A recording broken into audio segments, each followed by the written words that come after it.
Hello everyone. In this lesson, we will continue to learn about the Smart Migration feature. Smart Migration is a key technology for implementing business migration. It can achieve a complete migration of the business on the source LUN to the target LUN, and after we finish copying, the target LUN can completely replace the source LUN to carry the business, and the entire migration process will not interrupt the host business. This is a feature of our Smart Migration.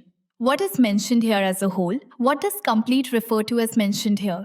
Here, completeness refers to after the migration is completed, the business and business related matters on the source LUN, all the data related to the business is on the source LUN.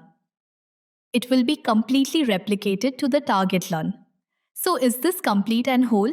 So this is smart migration. Then let's take a look at what we need to do to implement smart migration. What does it need to go through? The main use of smart migration is, it is done by migrating the data on the LUN. In this case, business performance can be adjusted or it is to implement the upgrade and replacement of devices. The specific implementation process is divided into two stages. They are business data synchronization and LUN information exchange. First, let's take a look at business data synchronization. When creating smart migration between the source LUN and the target LUN, they need to establish a pair relationship. This pair, in fact, is used to represent the relationship between the source LUN and the target LUN, our data migration relationship. Usually, one source LUN corresponds to one target LUN, form a pair. Then proceed with data synchronization. So in the synchronous mode, what is the method of business data synchronization? Includes initial synchronization and change synchronization. Initial synchronization refers to the source LUN making a complete copy of this data, then copy it to our target LUN. The target LUN of the copy, this is easy to understand. So in terms of change synchronization, for instance, when I am synchronizing data, and then if there is data being written to my source LUN from my host, then how to maintain data consistency on both sides? It will be implemented through change synchronization and initial synchronization together. Let's take a look at what the process of change synchronization looks like. Firstly, the write IO request for data issued by the host to our storage system. It's in the management module. What about the management module? It will write data to both the source LUN and the target LUN at the same time. And this write IO operation recorded in our log so everyone can look at this second step. There will be in three directions. Next, the third step is about the source LUN and target LUN. It will return a request for data write IO. One of its results. What does the result of this IO request look like?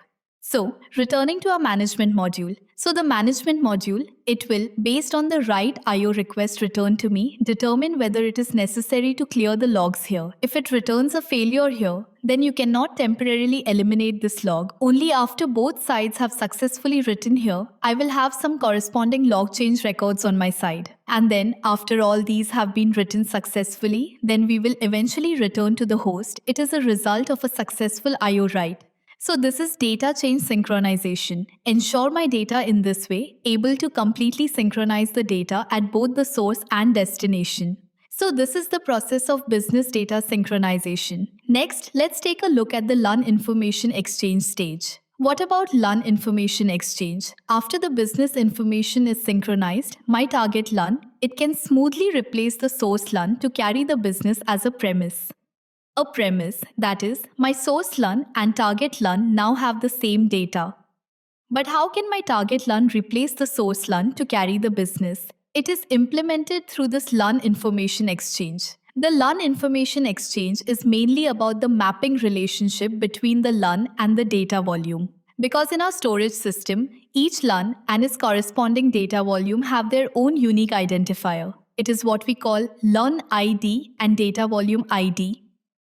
So about this LUN, it is a concept in logic, and our data volume, it's a concept in physics. The two will form such a one-to-one mapping relationship. So generally, there will be a one-to-one mapping relationship between this LUN ID and the data volume ID. Next, let's take a look at the LUN information before the exchange. This is the source LUN, this is the target LUN. If the host is to recognize the source LUN, it is the LUN ID that reads the source LUN. that is, LUN ID 0 is used to identify the source LUN. So when using the read data or the space where it is stored, what is it that is stored in our this what? Data volume. Source data volume ID, that is the space inside data volume 0. Use the space here. Then speaking of our target LUN, you can see that a mapping relationship has been established between LUN ID 1 and data volume ID 1. So when we are exchanging, how do we exchange information during the exchange?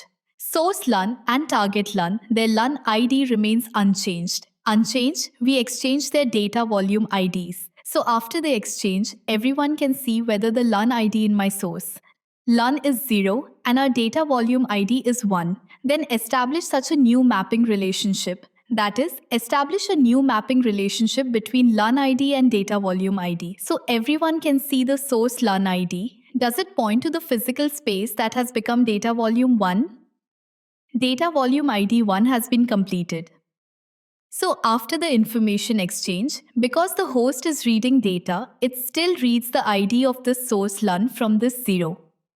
So in terms of the host, does it know that I have switched to a different LUN? It doesn't know that what I'm reading is still 0.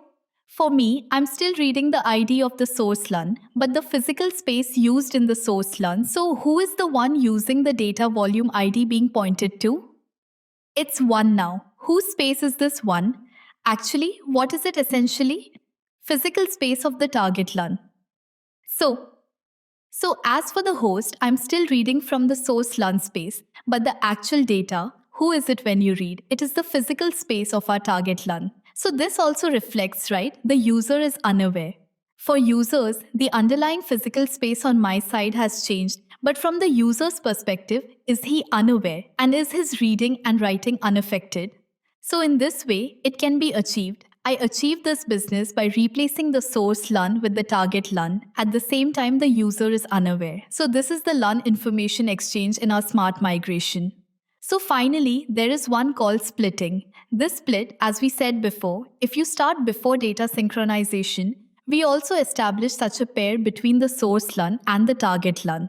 Such a one-to-one mapping relationship, then, in the end, you want to separate this pair, it is disconnected. As for the split, it is an operation on a single pair about its process, including the source LUN and target LUN that make up the pair. Stop the business data synchronization. So when does the data stop synchronizing business data? We are about to start exchanging information. After the information exchange ends, I want to dissolve this data migration relationship. We call this process splitting. We call it splitting. Usually this part, after executing the split, the two of them, a pair cannot be established between the two. So after the pair is removed, for instance, if my host sends an I/O request to the storage side, it only writes data to the source LUN. It will no longer perform double writing, although it is the source LUN being written, but the ID of the source LUN being written, and the ID of the source LUN, everyone still remembers what was just mentioned. The physical space it points to is the target LUN's ID 1. So what is really stored is the target LUN of the storage. The target data is in physical space. Then the data will not be written twice. I won't write here anymore, will not write here anymore. What about the target LUN? It will seal the moment of unpairing. At that moment, all the data of its source LUN. So this is division. This is a single one. If there are multiple pairs performing the split operation, what will happen? For example, some of our large and medium-sized databases, it has multiple pair scenarios because of its data, the log, modification records, etc. These files are all stored in the storage system. In different LUNs, these LUNs are all related. Mutuality is related. If I were to make such a pair for these multiple LUNs, if we choose to split, it cannot guarantee at every moment the information in each LUN is interrelated. The data might be inconsistent. If at any moment some LUN data is missing, all of these could potentially affect all the LUNs. Its data is all invalid. So in this scenario, we need to ensure these LUNs when making a pair, they must be consistent. The data must be consistent. That is, our side is splitting. Apart from this single pair, there is also one called consistency splitting. Consistency split refers to multiple pairs simultaneously exchanging LUN information. That is, these operations are synchronous, and it does not mean that all pairs are individually split. It is happening simultaneously, and after the information exchange is completed, simultaneously unpair the relationship. Ensure that at every point in time before and after my division, it's data consistency. So this is our smart migration split and its consistent split. In conclusion, let's learn about the configuration process of smart migration. What is shown here is a configuration process of a smart migration task within the storage system. If we are to carry out the smart migration task between storage systems, we need to utilize the future features of smart virtualization to first implement the LUN monitoring function, then proceed to perform the corresponding operations. So, looking at the whole picture, similarly, it is necessary to first check the license, then create smart migration, then proceed with the split of smart migration. Or say, the configuration of consistency splitting. So, these are some of its related configurations. As for this lesson, mainly studied the working principle of smart migration feature, its application scenarios and configuration process. Our smart migration is the key technology for implementing our business migration. Migrate the data on the LUN so we can adjust our business performance or to implement device upgrades and replacements. This is smart migration. That's all for this lesson. Thank you for studying. See you in the next class.